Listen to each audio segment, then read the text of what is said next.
Welcome to the Information Systems for Business podcast. I'm your host, Craig Van Slyke. The main purpose of the podcast is to augment the book Information Systems for Business: An Experiential Approach by Franz Belanger, Craig Van Slyke, and Rob Crossler. The book is published by Prospect Press. Before we get started, I want to give a few disclaimers. The podcast purposely omits many details in order to get to the high points of each chapter. So listening to the podcast is not a substitute for reading the book. Each episode contains my view of the most important points of each chapter. Your professor may have a different view. The podcast is solely my responsibility, so any errors are on me, not my co-authors, your professors, Prospect Press, or my employer. Enough of the disclaimers, let's get to the good stuff. In this episode, I cover the most important points from Chapter 13, Information for Electronic Business. Chapter 13's opening story discusses how the Internet and other technologies brought about evolution in the music industry. The introduction of the iPod in 2001 led to consumers downloading songs that they could later listen to on this revolutionary portable device. Prior to that, people would buy music by going to music stores and purchasing physical CDs. iTunes and similar services allowed musicians to bypass record companies and sell their music directly to consumers. Improvements in internet bandwidth led to a second phenomenon, streaming services. These streaming services, such as Spotify, completely changed how many of us consume music, altering the music industry forever. This story is just one example of how e-business led to industry transformation.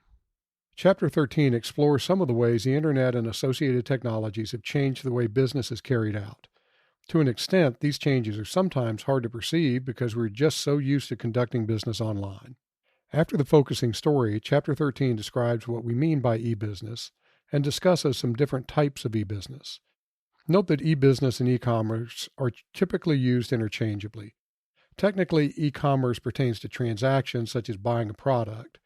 E-business is a broader term that encompasses any business-focused interaction.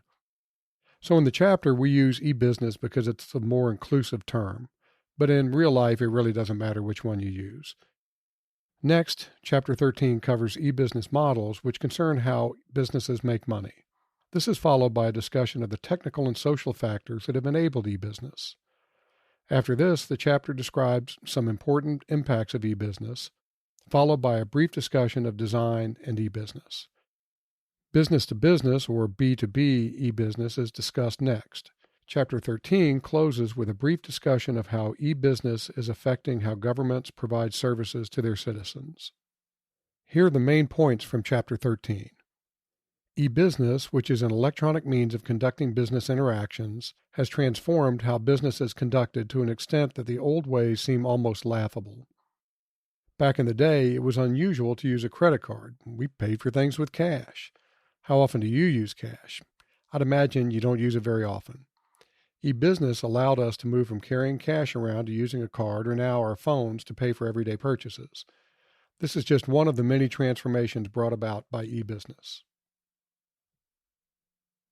There are a number of terms that are useful when discussing e-business. See Table 13.1 for some of the most important.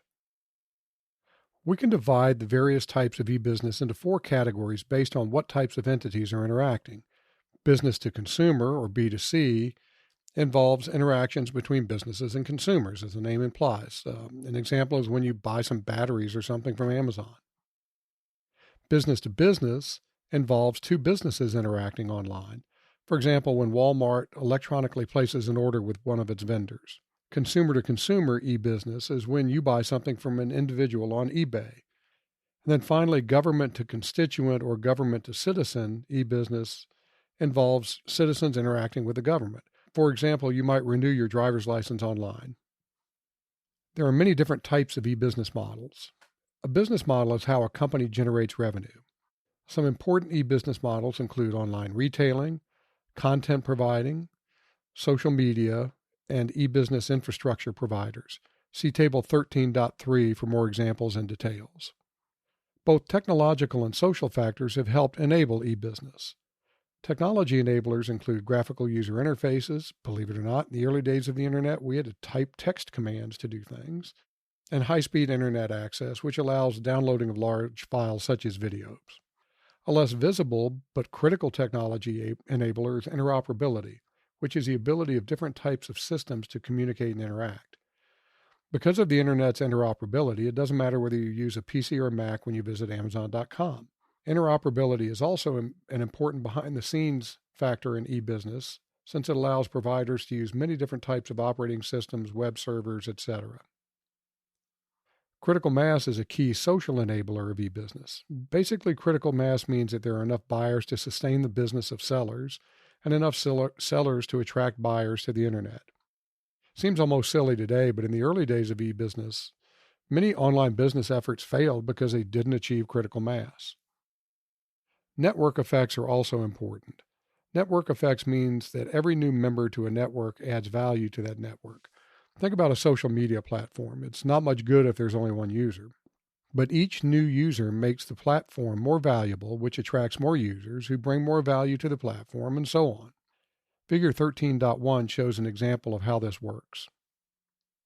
Channel compression and channel expansion are two important high-level impacts of e-business. Channel compression, which is sometimes called disintermediation, is when the distribution chain from manufacturer to the ultimate consumer is shortened by removing intermediaries. For example, if you need a new computer, you can buy it directly from Dell or Apple. You don't have to go to a retail store.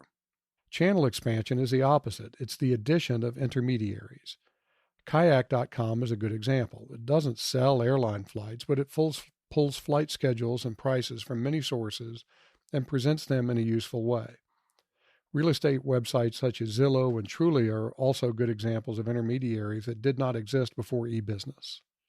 The design of e-business websites often has a large impact on their success. See Chapter 13 for some specific examples.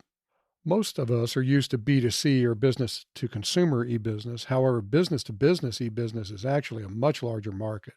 Electronic data interchange, supply chain management systems, and electronic marketplaces are important e-business enablers. Check out the book for some important details about electronic data interchange, or EDI.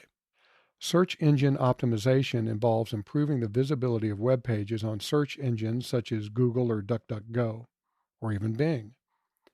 It's pretty complicated and constantly changing, so keeping a website near the top of search results is a constant challenge. Companies can also pay for higher search engine rankings through keyword bidding, or pay-per-click it's sometimes called. Table 13.5 shows some of the most expensive keywords. Spoiler alert, insurance is the most expensive. The use of information technologies to improve how governments provide services is an important trend. E-government occurs at all levels of government. For example, you can pay taxes, renew licenses, download government forms, and access many other government services online. This is all much more convenient than the old days when we had to go downtown and stand in line to get many of these services. Let's call it a wrap for Chapter 13. You've been waiting for it, so here it is. Read the chapter. Thank you. Okay, that's it for this episode. Remember that you still need to read the chapter since the book has much more detail. Have I mentioned that yet? Fortunately, we, the co-authors, worked really hard to keep the chapter short and to the point, so the reading shouldn't be too bad. Talk to you next time.